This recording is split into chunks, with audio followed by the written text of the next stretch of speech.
درود بر شما و باز هم یک کشف تماشایی دیگه. دانشمندان برای نخستین بار موفق شدن چگونگی شکلگیری یک سیاره غول‌پیکر همانند سیاره مشتری رو در اطراف ستاره‌ای مثل خورشید به طور مستقیم تصویر برداری کنند. راستش تاکنون در همین کانال ویدیوهای مختلفی درباره ثبت لحظات آغازین پیدایش سیارات فراخورشیدی منتشر کردم، ولی این تصویری که به تازگی منتشر شده به واقع جذاب و هیجان انگیزه. در این ویدیو این کشف جالب و توجه رو بررسی میکنم و اگه علاقه‌مند هستید حتما تا آخر تماشا کنید. هنگامی که به سیارات منظومه شمسی یا حتی خود زمین نگاه میکنیم یه پرسش اساسی همیشه مطرحه. این سیارات چگونه به وجود اومدن؟ چه زمانی متولد شدن و چگونه به وضعیت فعلیشون که داریم میبینیم رسیدن؟ واقعیت اینه که سن خورشید رو حدود 4.5 میلیارد سال برآورد میکنن و احتمالاً سن سیارات نیز در همین محدوده است. بنابراین پاسخ به این پرسش ها در رویدادهایی نهفته است که دست کم 4 میلیارد سال پیش رخ دادن. اما چگونه میشه این راز رو کشف کرد؟ دو روش اصلی وجود داره. اول مطالعه ویژگی‌های فعلی منظومه شمسی است، کاری که دانشمندان همواره و به ویژه به کمک فضاپیماها و مأموریت‌های فضایی در حال انجام اون هستند. راه دوم که مانند یک ماشین زمان عمل میکنه اینه که به دیگر نقاط کیهان بنگریم و ببینیم آیا سیارات در حال شکلگیری هستند و چگونه به وجود میاد. در واقع با رصد فرایند تولد سیارات در دیگر نقاط جهان میتونیم درک بهتری از چگونگی تشکیل منظومه شمسی خودمون پیدا کنیم. اما این کار به هیچ وجه ساده نیست. پرسش اصلی اینجاست: این سیارات در کجا متولد میشن؟ امروزه دانشمندان میدونن که معمولاً در اطراف ستاره‌های نوزاد که تازه شکل گرفتن قرص‌های عظیمی از گاز و گرد و غبار وجود داره. تصور کنید که ستاره در مرکز یک قرص بزرگ قرار گرفته و مواد موجود در این قرص به دور ستاره مرکزی در حال چرخش هستند. جنس این قرص‌ها معمولاً از گازهایی مانند هیدروژن و هلیوم، اما عناصر سنگین‌تر و حتی ترکیبات سیلیکاتی نیز در اون یافت میشن که به اونها ذرات گرد و غبار اصطلاحاً گفته میشه.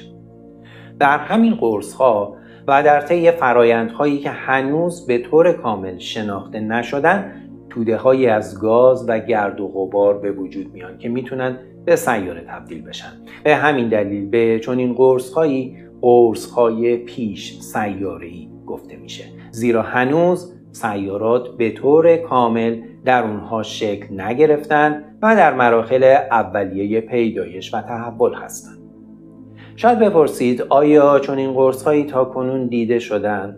در کمال شگفتی تعداد بسیار زیادی از این قرص‌ها رصد شدن و حتی امکانات رصدی پیشرفته این امکان رو فراهم کرده که ساختار اونها رو با دقت بررسی کنیم. ساختارهای بسیار عجیب و جالبی در این قرص‌ها دیده شدن، از حلقه‌های غول‌پیکر گرفته تا ساختارهای مارپیچی.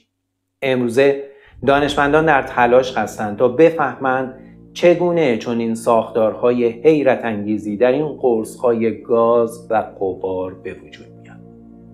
اما نکته بسیار حیرت انگیز اینه که سیارات دقیقاً در همین محیط و شرایط شکل میگیرن و متولد میشن. اما چگونه؟ این همون پرسش کلیدی است.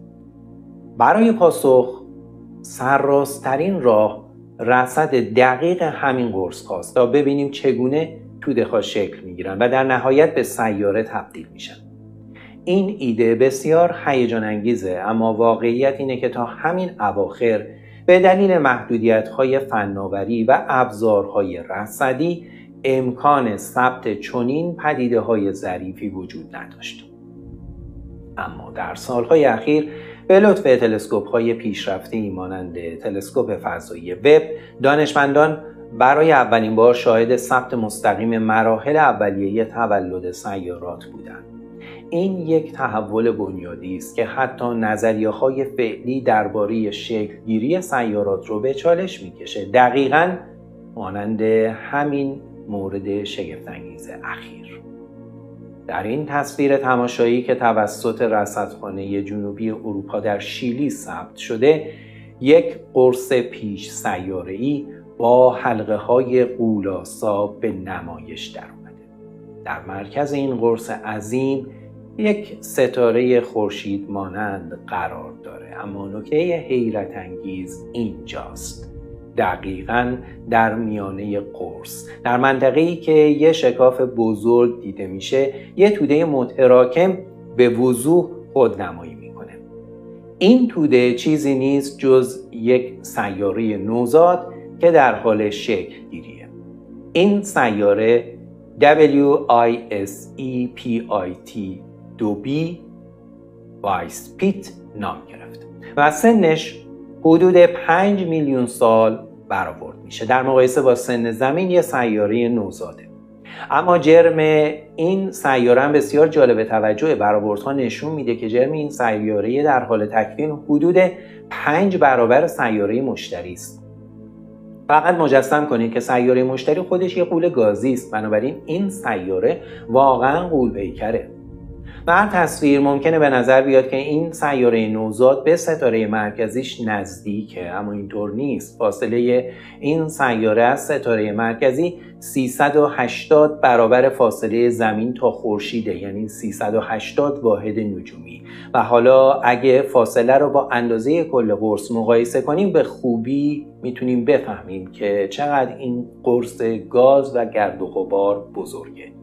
چیزی که این کشف رو بی سابقه میکنه، اولین مشاهده واضح و بدون ابهام یک سیاره در چنین قرصی است. پیش از این تنها نشانه های غیر مستقیمی از وجود سیارات جوان در قرص ها دیده شده بود، اما اکنون این سیاره تازه کشف شده که به طور مستقیم اون رو رصد کردیم، در شکافی بین حلقه های غبار قرار داره و به آرامی ماده اطراف خود رو داره میبلعه و رشد میکنه.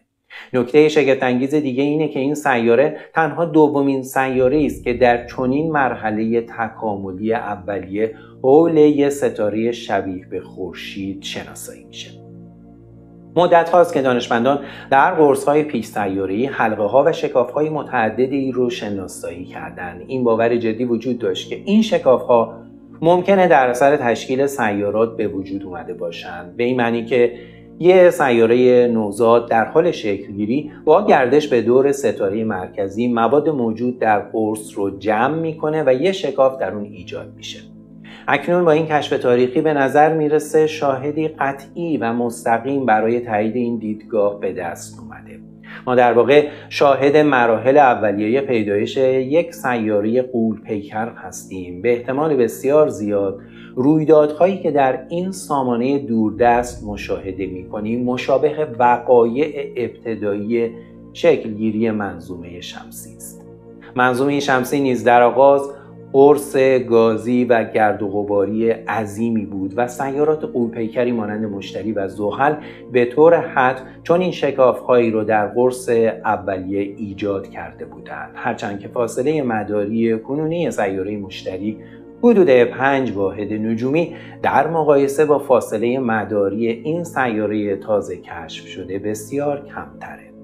این موضوع پرسش مهمی رو به وجود میاره. آیا سیاره مشتری نیز در فاصله بسیار دورتری از خورشید شکل گرفته بود و بعد به تدریج به مدار کنونی خودش مهاجرت کرد؟ و اگر چنینه این مهاجرت چگونه رخ داده؟ هنوز پاسخ قطعی برای این پرسش نداریم، اما اکنون این سامانه تازه کشف شده همانند یک ماشین زمان عمل میکنه و میتونه گذشته و پیشینه تشکیل سیارات غول‌پیکر در منظومه شمسی رو برای ما آشکار کنه. ممنونم از اینکه یکی دیگر از برنامه‌های عالم شگفت‌انگیز رو دنبال کردید.